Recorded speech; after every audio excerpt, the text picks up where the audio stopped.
The United States has spent billions of dollars constructing an immense steel fortress along its southern border. It is heavily reinforced and constantly monitored by advanced radar systems, high-altitude helicopters, and highly sensitive motion sensors. And yet, millions of pounds of illegal products continue to flow past this massive technological grid almost effortlessly. The smugglers didn't defeat the expensive night vision cameras and tall steel fences by inventing better technology. They bypassed the entire network using a simple machine designed hundreds of years ago. The cartels built a full-size medieval catapult right next to the border wall. They welded heavy steel pipes together to form a base and attached thick elastic bands to a long throwing arm. In the middle of the night, operators loaded tightly wrapped 50-pound bundles into the basket. With the pull of a lever, the machine silently launched the heavy cargo high into the dark sky, clearing the tall steel barrier entirely and dropping the packages into the American desert, where waiting cars quickly picked them up. No heat signatures, no tripping sensors. Cartels rarely attempt to overpower modern security with brute force. They act as psychologists and engineers, hunting for the singular human assumption that holds a billion-dollar security system together, and weaponizing that exact blind spot. Security protocols rely heavily on profiling what looks or feels suspicious.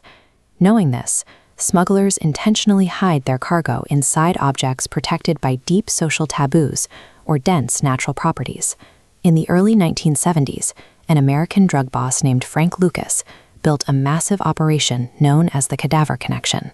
He hired carpenters to build false bottoms into the heavy metal coffins, bringing home the tragic victims of the Vietnam War, packing hundreds of pounds of cargo into the empty space underneath.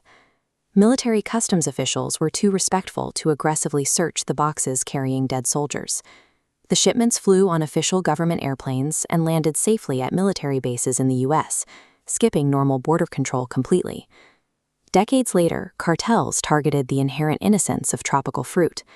They hired chemists to turn solid cocaine into a clear, water-like liquid. Workers carefully drained the natural sweet water out of thousands of real coconuts, used long medical needles to inject the clear liquid drug inside, and sealed the tiny holes with special glue. They applied the same logic to the international timber trade. Smugglers bought huge amounts of South American mahogany, a highly expensive and incredibly dense wood. Using heavy industrial drills, they would hollow out the center of these massive tree trunks and pack the dark, empty space with hundreds of pounds of illegal products.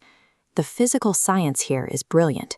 The naturally thick wood blocks the view of standard X-ray scanning machines, and the overpowering smell of fresh tree sap completely masks the scent of the chemicals from highly trained canine units. By placing their products inside objects shielded by human grief or dense physical biology, the smugglers render standard law enforcement search protocols useless. The next blind spot is an over-reliance on technology. Authorities assume that if a sophisticated machine returns a clean result, the cargo must be safe. To beat chemical swab tests, cartel chemists invented black cocaine.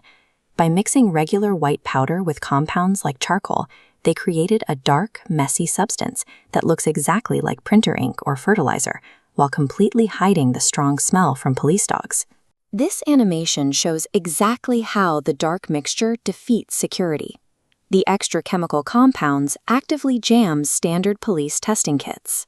The test fails to react properly and forces the machine to return a false negative result, allowing the cargo to pass. They also defeat internal X-ray scanners by avoiding the inside of the ship entirely. Cartels hire expert scuba divers to pack thick metal tubes full of drugs, a method they call parasite torpedoes. In the dark, these divers swim underneath completely innocent commercial cargo ships and use heavy industrial magnets to attach the torpedoes directly to the bottom of the hull. Because nothing was ever loaded onto the deck or placed in a shipping container, the internal custom scanners find zero anomalies.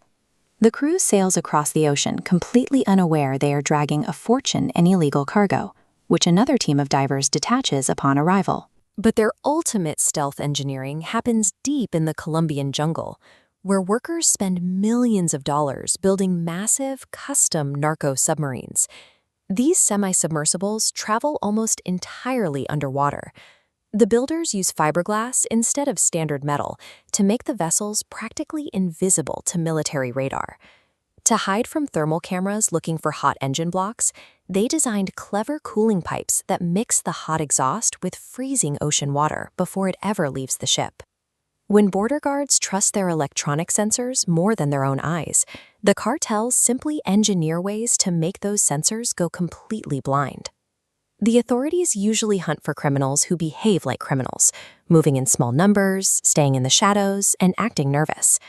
In the late 1980s, Amado Carrillo Fuentes noticed that border patrols were easily catching tiny speedboats and small, slow airplanes.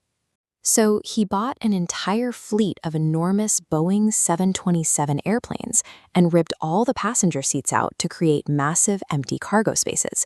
Because these giant planes flew on normal routes and behaved exactly like regular passenger flights, they blended perfectly into commercial air traffic. The police radar screen watchers completely ignored them, allowing him to earn the nickname the Lord of the Skies. That same logic applies to microscopic physical identity. A dangerous Brazilian gang leader named Clavino Dilva once attempted to escape a highly secured jail simply by having outside helpers smuggle him a hyper-realistic silicone mask. He put on a wig, tight jeans, and a pink shirt, planning to leave his own teenage daughter sitting in his locked cell while he walked out the front doors wearing her face. Some take identity theft even further by permanently erasing their own. Colombian drug boss Juan Carlos Ramirez Abadia, known as Chupeta, paid doctors to completely restructure his entire face. The surgeons altered his jaw, cheekbones, and ears. Because his original face literally no longer existed, he lived quietly in luxury in Brazil for years. He could walk right past police officers on the street who were actively hunting him, simply because they were looking for a wanted poster that didn't match reality. Whether they are radically scaling up their logistics to the size of a commercial airline or permanently erasing their own faces, they survive by operating out in the open, behaving exactly the opposite of how the system expects them to. This map visualizes the paranoid arms race between the cartels and the military. It shows drug lord Otaniel's massive 8 rings of security. He spread thousands of spies and armed soldiers in expanding circles across miles of thick jungle, ensuring he had hours of warning before a police helicopter ever got close to his central camp. The extremes on both sides border on the absurd. Cartels weld thick steel plates to commercial dump trucks, building homemade street tanks called Los Monstros to bounce police bullets off the doors. One group even spent weeks training a bright green pet parrot to act as a lookout, teaching the highly intelligent bird to recognize police uniforms and scream "Mama Police" in Portuguese to warn the dealers inside.